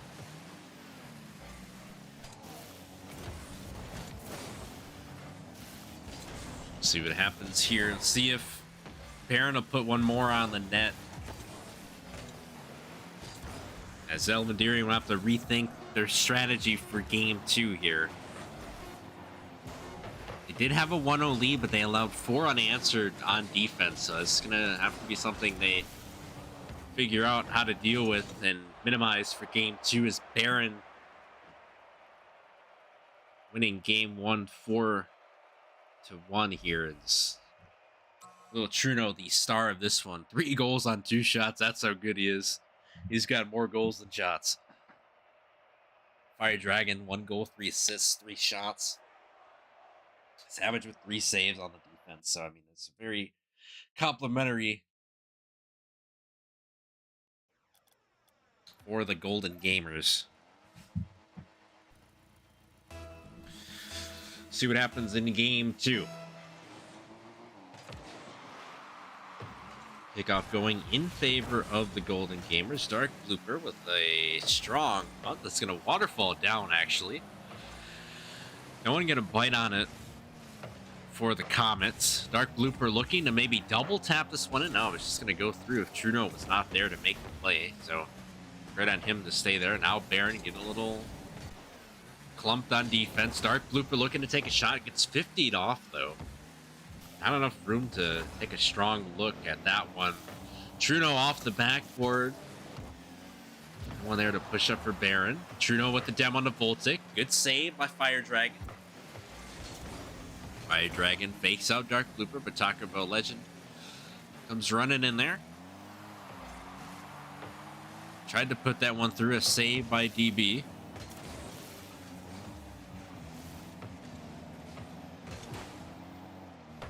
Taco Bell Legend putting this past midfield, gets demoed by Truno immediately. Voltic might have found a seam, but Truno there. Just a sixth sense playing that shadow defense. DB Savage gets it past 1. Can he get it past Voltic? No, he can't. Great defensive stand. There's Taco Bell Legend. Dark Blooper in position. Oh. Kind of went wide of where the ball was. DB Savage, another great save. Truno almost getting that one through. Taco Bell Legend with the clear. Fire Dragon gonna have to catch this one now.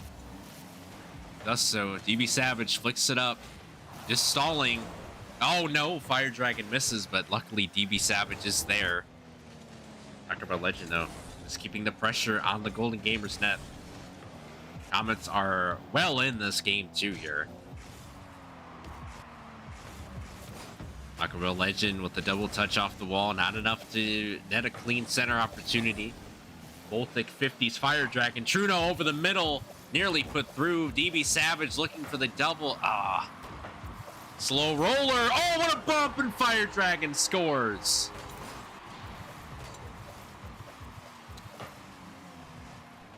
Now, this is exactly what you want in a Rocket League player right here. Somebody who can just lay the boom right there and just allow the teammate to score. I mean, DB Savage obviously wanted to score that goal, but I mean, to just be selfless in that moment to set you apart from so many Rocket League teams, and that's one of those examples of being selfless for the team.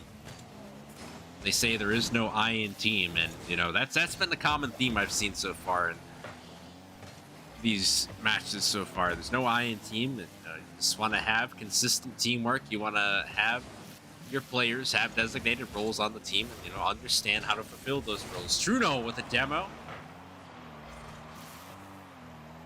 Nearly put it through, but Voltic carrying that one the length of the field. Taco Bell Legend there for the center. Fire Dragon gonna take this off the left ball. Knows there's a slight opening in the net. Truno's down below, looking for maybe a pass or just trying to force that one through, but Taco Bell Legend with the save. Just wraps the ball up in a nice little burrito to protect it from entering the Comets net. Trudeau takes a 50, but Dark Blooper's there. Taco Bell Legend passing it back to Dark Blooper. Voltic maybe getting ready to push this one, but he's going to stay vigilant here. There's DB Savage is putting pressure on him. The ball goes right back to Taco Bell Legend, but DB Savage able to catch it in transition, going by the crossbar backboard. Taco Bell Legend, open net, and it's through for the Comets. And I don't know if that backflip was accidental or intentional, but I mean, if it was intentional, added style points for sure. 1-1, 1:13 to go.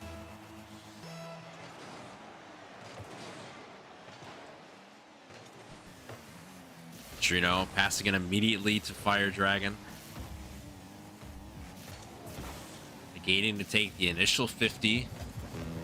Now we're down to a minute to go to decide game 2. Voltic off the backboard. Dark Blooper there, just short of the net. Double commit on the side of the Golden Gamers, though.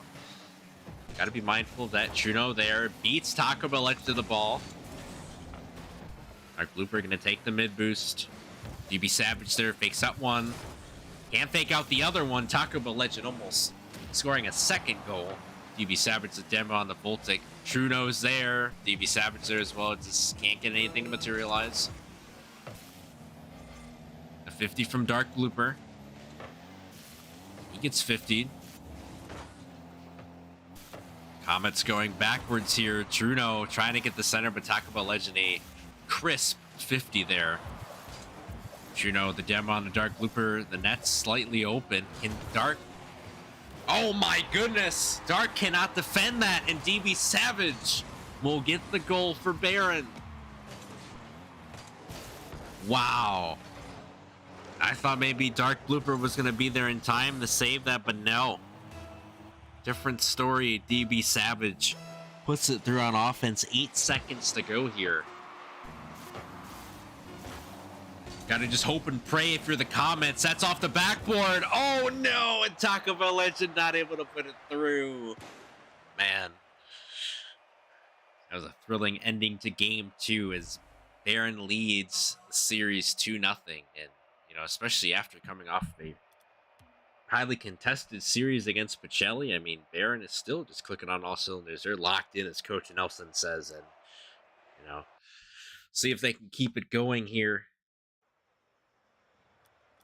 The biggest thing when you're up 2-0, not to get too overconfident in yourself. Just, you know, play it as if, you know, you're either down in the series or, you know, it's a 0-0. You know, you treat every game the same way. You don't let up, even if you're dominating, because you never know what's going to happen.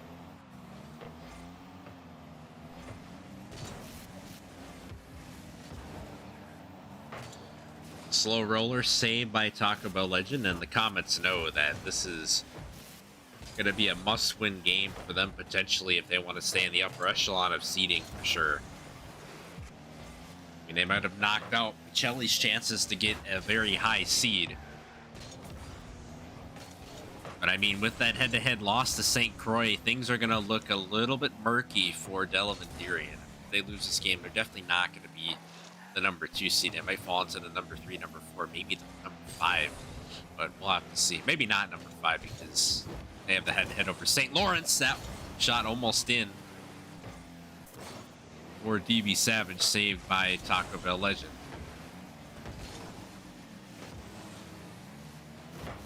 Voltic trying to recenter the ball here. Truno hits it backwards. Fire Dragon missing it. This is, it's one of the opportunities where, you know, for the Comets, you gotta capitalize on that mistake. Truno with the demo on the Taco Bell Legend.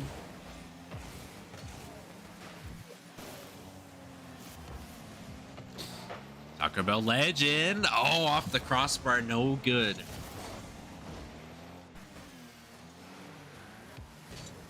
DB Savage limited boost. Just going to look to pinch this one off the ground.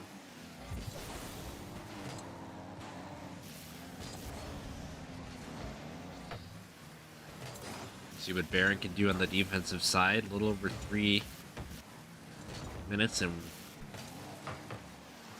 Both teams still trying to fight for a goal here. Dark Blooper looking to flick this one up. He does! Voltic is there! Oh, but it's a save for Truno. We stay on a goose egg scoreline at least for now.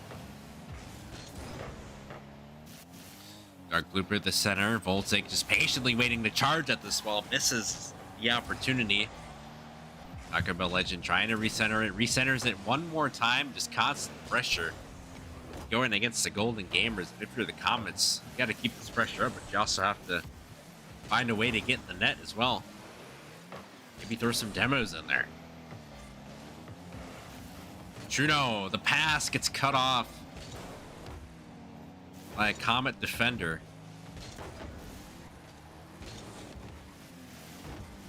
Fire Dragon, Truno with the bump on the Voltic, but Taco Bell Legend shutting the door. Channeling his inner LeBron James to just block Barron from scoring.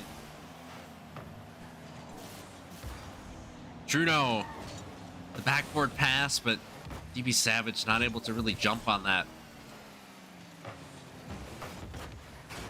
Fire Dragon. I'm going to boost now. Truno trying to recenter this one, maybe even score. At 50, DB Savage there, but again, Taco Bell Legend has been so prevalent in terms of just cutting off his passes that Barron is trying to set up on offense. Voltic trying to drop that. Oh, a double commit on the save, but luckily Truno was there.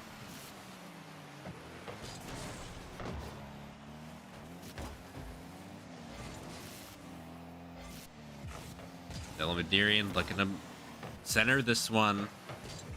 And Barron's defense is trying to hold out as much as they can here. A little over a minute to go. Taco Bell Legend there looking for a second touch on the wall. Just barely missing it. Dark Blooper can't find the angle. DB Savage gets cut off again by Taco Bell Legend. Fire Dragon in the center. Truno's there. Can't find Pay Dirt though.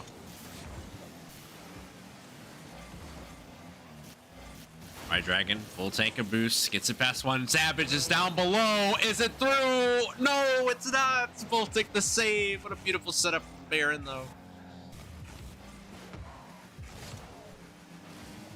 DB Savage gonna just not give Delavan-Darien an easy look. Voltic shot online, but save. Fire Dragon gets it over one. Truno in position. Mere seconds to go here. Now things are sort of clumped up here. A little awkward. Someone's got to get back. Fire Dragon is there. But it's going to be up in the air. Voltic tries to center that one. Taco Bell Legend nearly putting it through. Keeping it up. It's overtime.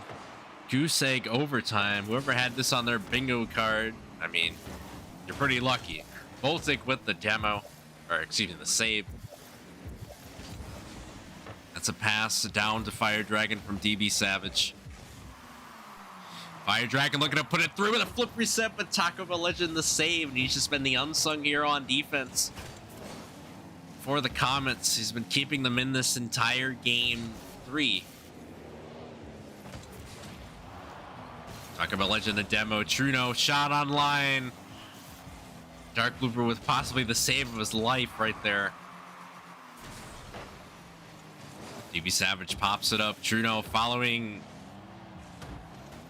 As well as Fire Dragon. Someone's got to get back near net for Barron in case things go haywire. Truno, the net's open. He's got no boost. He's trying to wave dash, trying to do everything he can to move around with no boost. Taco Bell Legend trying to hit this through. Not able to. A save by Fire Dragon. He's got an opening, but he's got no boost. That's the problem. Voltic the save. Have enough boost to finish it.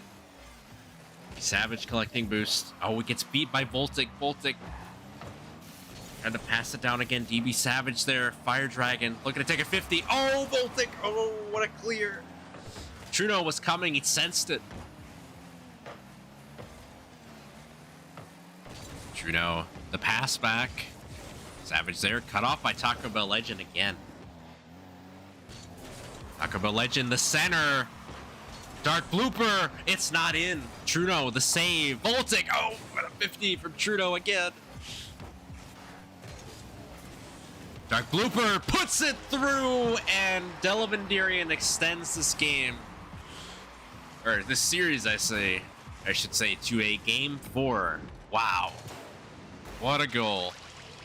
In such a desperate situation, Delavan-Darien extends the series to game 4.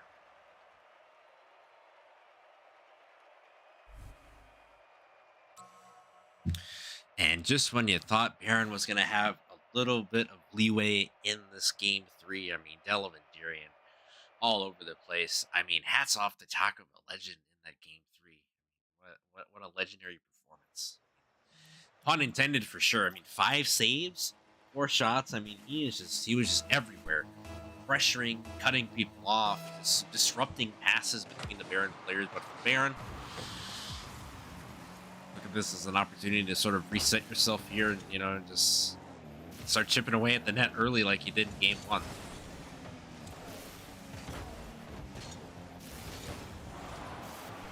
Fire Dragon demoed by Dark Blooper.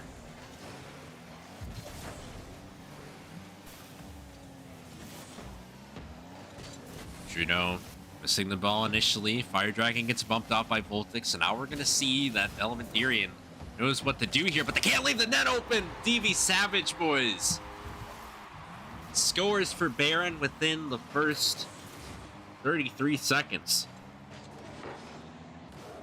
And again, like I said before, it's very dangerous when you carry that ball in front of your own net, because you don't know when someone's going to come up and say, hey, I got the angle on this ball. I'm going to go ahead and challenge this and see what happens.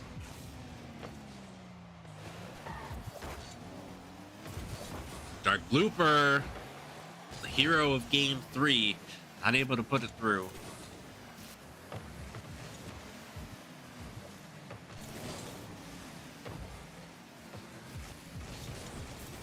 Dark Blooper trying to carry it past Trudeau. He's got no boost though. Comets able to escape that. Power of Friendship goal incoming, but saved by DB. Trudeau trying to carry this ball. Oh my. It's viciously demoed. That ball went up in the air like 100 miles an hour as Voltic chased down Trudeau for that demo. He wanted that demo. It was a personal goal, and it was a good accomplishment to slow down Barron on the offensive side.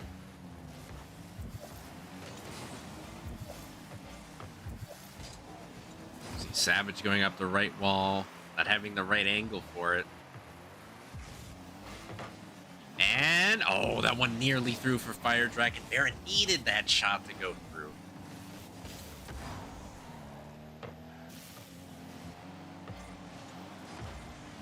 Trudeau, the initial clear, but Voltic taking away from Fire Dragon. DB off the crossbar. It's an open net. Someone's got to race to it. It'll be Fire Dragon that gets there, and he puts it through. I thought maybe Dark Blooper was going to have a lucky, you know, front flip toward the ball there, but fortunately for Fire Dragon, able to get there just in time and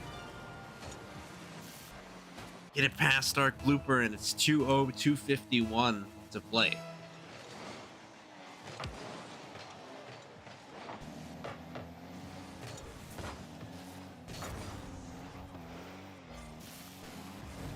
Barron will have to save this one from their net.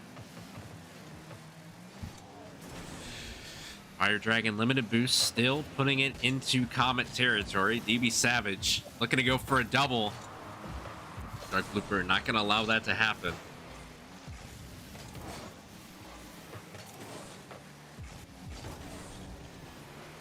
Dark Blooper leading Taco Bell Legend to follow up, but DB Savage with the save. A little over 2 minutes to go in this game 4. And playoff seeding on the line for both of these teams in terms of how high of a seed they can get. Both of these teams have stellar records. They are more than qualified for the postseason. They've pretty much locked these spots down since, I would say, probably week 4, week 5. But regardless, they're still playing for playoff seeding purposes. DB Savage missing the touch off of the right wall. That one might go through, but Truno, last line of defense for Barron, comes up clutch yet again.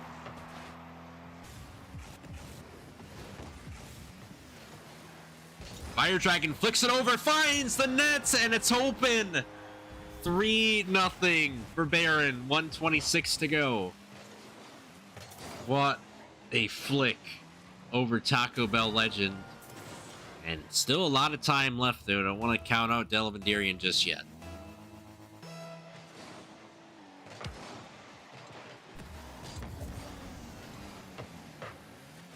Dark blooper, Taco Bell legend. Kind of got caught up awkwardly on that ball with no boost. Voltic shot is through! And there it is, Delavan-Darien still fighting. That was not an intentional touch from Taco Bell legend whatsoever, but it was the perfect thing to happen for Delavan-Darien as Voltic read that immediately.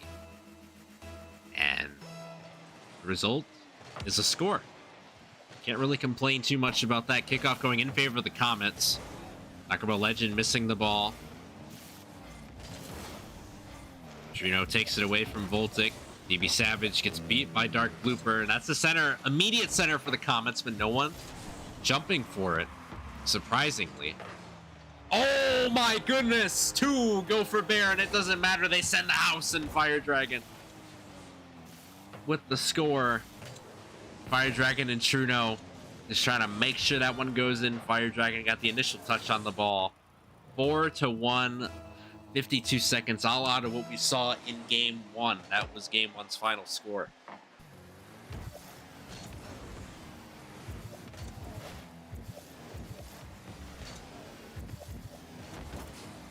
Savage looking to go pogo there, but gets demoed, and Taco Bell legend keeping the comments in it.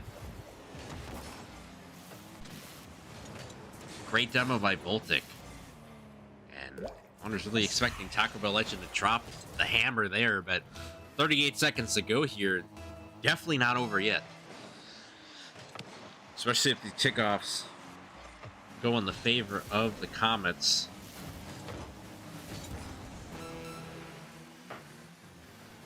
Voltic looking to set up his team, but DB Savage stalls. That's going to take away some time. Fire Dragon looking for a double. Oh, he hits it, but it's not. The ball did not go into the net. Been several double touches hit today, but none of them have gone into the net. They're all aspiring to be just like Rick's Fire. We understand. Fire Dragon, the pass to Truno gets cut off, but Barron stalls out long enough, and they will win 3-1 in the series against Delavan-Darien. And this is a huge win for Barron, already adding to their monumental win against a team such as St. Croix. So, very, very good series from both teams there. And both of these series were great today. So, that will wrap up the regular season matches for winter 2026, and we'll look ahead toward the playoffs for Friday's bracket reveal at 6 p.m. Mike Dolly will go live and reveal that. And we'll be here next Tuesday, February 17th for the first round of playoffs, and then Thursday, February 19th for the quarterfinal round, and then that'll be it for the regular streams outside of state competition. So we'll go ahead and look at the standings here, so I'll go ahead and get things set up for that. So we can go ahead and get a sneak peek at what we could be seeing in the playoff bracket. Oh, again, top 16 for both divisions make it into the playoffs.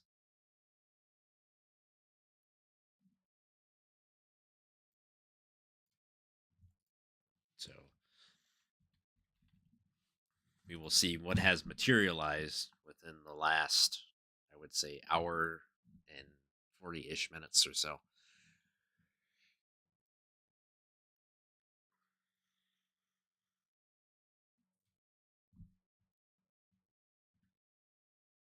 All right. So here we are. The lovely We'll See If That Works page. So for week 7, round 1, we have the following results. results here. So Fox Valley 3-0 victory against Bayport. Madison West 3-0 against Kettle Moraine. RUSD 3-2 victory over Port Washington. Waukesha West 3-0 over Waukesha South. Our game, Wisconsin Lutheran versus Hartford Union, 3-2 score there, with Wisconsin Lutheran coming out on top. For those who did not see the score line there it is.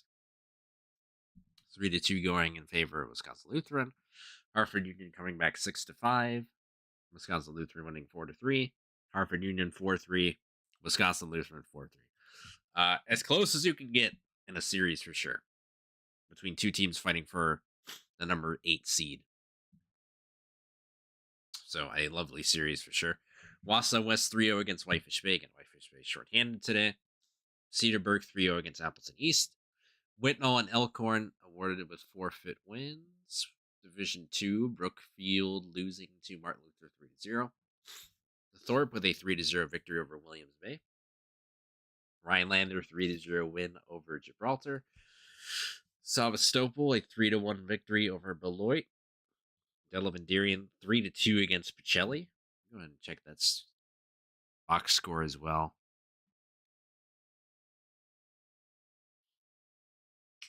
So yeah, looks like the difference maker was Delavan-Darien getting off to early starts within that series. Still pretty close though.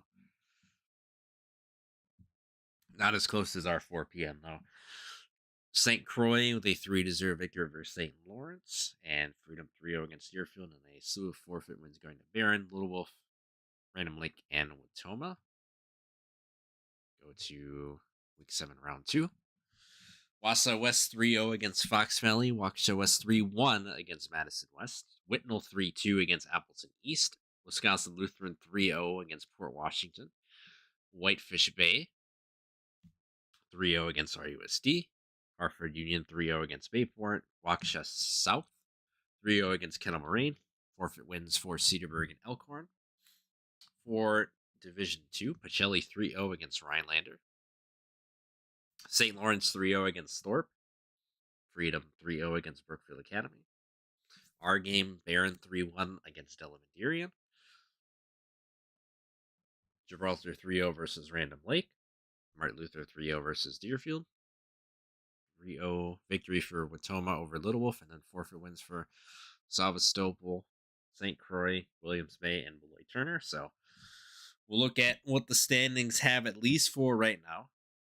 Obviously, this doesn't factor in the game record, just the overall record, so I don't think any of these are final, but we'll at least take a look at what the projected top 16 could look like. This is for Division 1. So we have Cedarburg at the 1, Waukesha West at the 2, Whitefish at the 3, Wausau West at the 4, Madison West at 5, Fox Valley 6, Elkhorn 7, Wisconsin Lutheran 8, Hartford Union 9, Whitnall 10, Sheboygan South 11, RUSD 12, Port Washington 13, Waukesha South 14, Bayport 15, and Appleton East 16. So, I mean, who's saying? I don't know if there's going to be any upsets between any of these seeds, but, more the merrier, I guess. And on the outside looking in, Kettle Moraine, the only active team that is out of contention that was playing throughout most of the season.